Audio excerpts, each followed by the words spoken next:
YouTube. I'm Shannon. Lily. And I'm Shannon. And we are here to review Big Brother Season 15, Episode 30! Is that backwards to you guys? No. 1, 2, 3. I think we're good. Don't mumble. Okay. Whatever. Alright, so we're looking at Power Veto tonight. Amanda and McCrae on the block. Ginamarie is the HOH. Hey, look how tall. Amanda's just flat out pissed that her and McCrae are even up. She's like, what? Ginamarie didn't say she was going to do that. Well, girl, she lied to you, so get over it. She lied. Girl, So Amanda she confronts lied. Spencer and Andy, and they act shocked. Like, totally fucking shocked that Ginamarie even put them up. Yeah, it was like a moment. Yeah, it was crazy. And then she's like totally blindsided and ignorant that this was going to happen. So then she goes up to Ginamarie and she's like, what? What the hell with that? Why would you do that? And why would you put us up? And What what happened in there?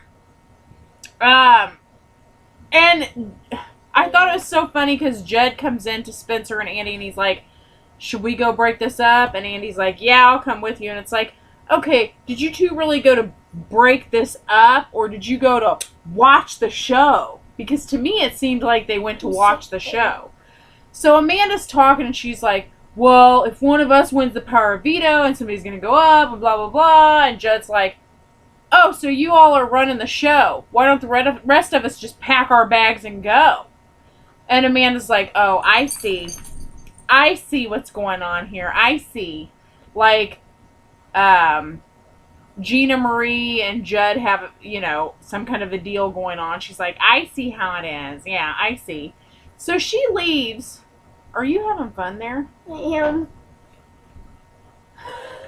I'm sorry. So she leaves. That's a fat jack. That's a fat jack. She leaves and Judd follows her. And Amanda starts crying to McCrae and she's like, I don't even want to be in this house with these people anymore. And she's got the waterworks going, I don't want to be here anymore. And McCrae's just like, I think he's feeling like she's freaking psycho at this point. I kind of felt like that since day one. And Amanda and McCrae have a moment, and they're like, oh, we're up on the block. Oh, one of them is going home. Here's my deal, though. Amanda is always talking about McCrae being a pizza boy. Like, I don't know if she's trying to fucking insult him. Hi, Scooby. Or what the deal is, but, like, she mentions that he's a pizza boy more than anybody. He's a pizza boy. And then Amanda goes and cries to Andy.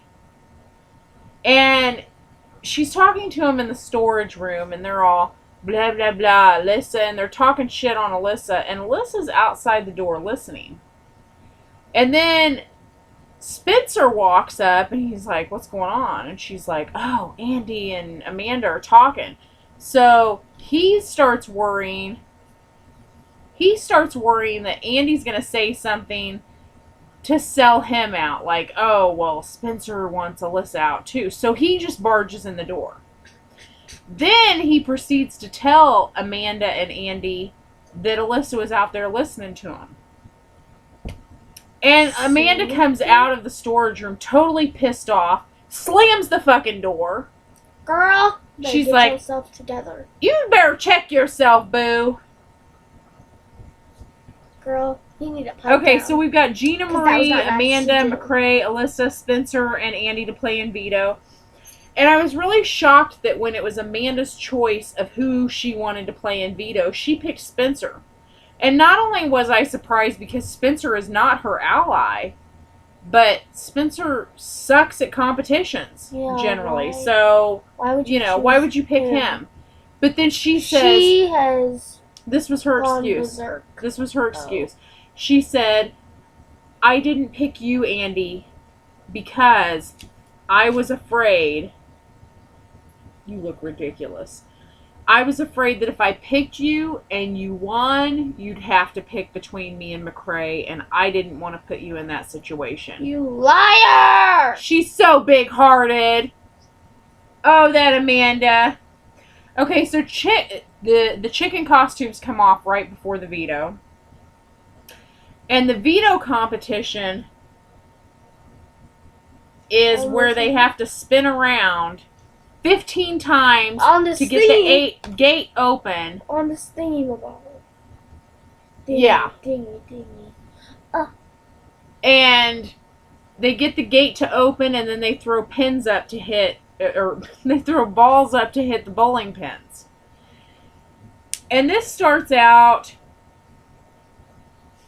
and I forget who starts it. You're dizzy, and you're trying to aim at the bowling pin, and that's gotta be hard. And I've got to add, they were all in tutus, and let me tell you, Spencer, you looked hot in that tutu. You sport that shit, man. So Amanda challenges Alyssa. She wins. Alyssa. And I call it Dizzy Bowl, because it's like dizzy bowling here. And after that, Amanda's like practically heaving. She's like, bleh. I mean, there was sound effects she's and faking everything. it because she knows there's not a camera back there to show that she's really not hurling. And then Andy challenges Amanda. Now he challenges her because he's wanting to knock her out because she's already heaving. But he's going to tell her that he picked her so he could throw the competition. And this right here is the kind of shit that makes Andy a fucking liar. Because he's like always liar, liar, pants on fire. Liar, liar, pants on fire. So Amanda beats Andy. So childish. Knocks him out. Ginamarie challenges Amanda, and it's obvious they're trying to wear her out so she cannot win this veto. Exactly, and they're trying to save their best player for the last. McCrae chooses Spencer. He beats Spencer. So now we're stuck in a Romeo and Juliet dizzy bowl-a-thon here. And it really looks like Amanda's going to win this shit. And then all of a sudden, by a split second, McCrae wins it.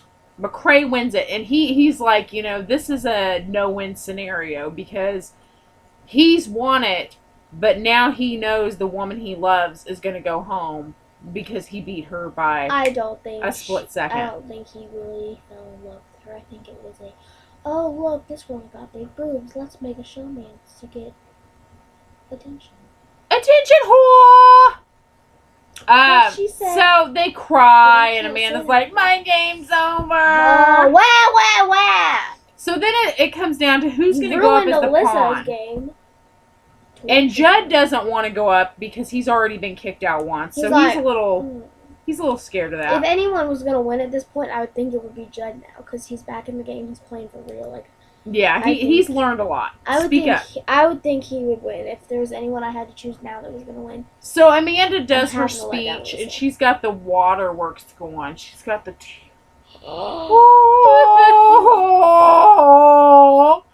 And she's like, McCrae, I would not expect nor want you to use this veto on me.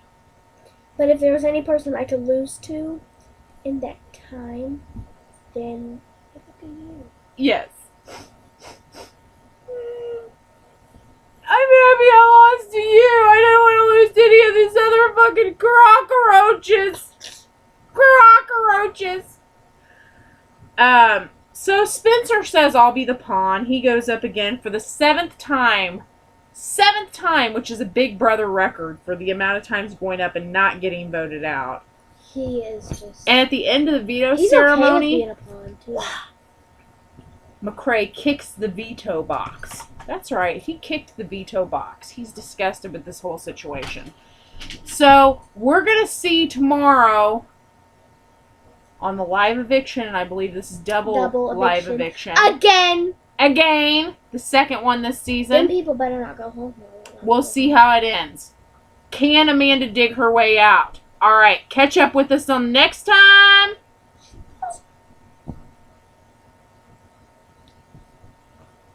Thanks for watching.